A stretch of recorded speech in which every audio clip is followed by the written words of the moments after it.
Hi guys, welcome to IoT projects. ఈరోజు మన project వచ్చేసి వైఫై ద్వారా డేటా ట్రాన్స్మిషన్ ఎలా చేస్తామో చూద్దాం. Through IP address. మన ESP32 వచ్చేసి ఐపీ అడ్రస్ని రిలీజ్ చేస్తుంది, అలాగే ఒక హాట్స్పాట్ని కూడా రిలీజ్ చేస్తుంది. అదే ఈ హాట్స్పాట్. మన హాట్స్పాట్ని మన పీసీ లేదా మొబైల్కి కనెక్ట్ చేసుకొని ఆ ఐపీ అడ్రస్ ద్వారా డిస్ప్లేలో డేటాని ట్రాన్స్ఫర్ చేద్దాం. చూద్దాం.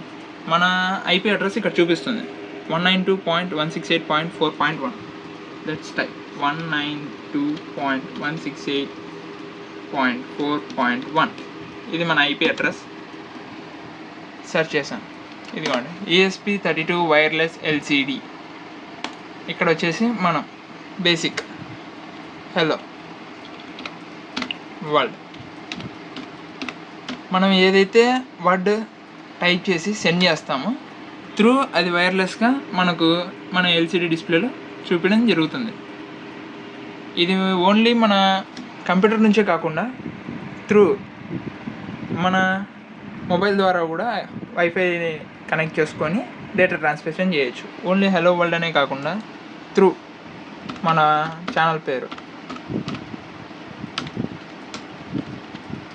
చూసారా, ఐఓటీ ప్రాజెక్ట్స్. Ready, send. ఇలా మన వితిన్ సెకండ్స్లో మన డేటా ట్రాన్స్ఫర్ అయిపోతుంది.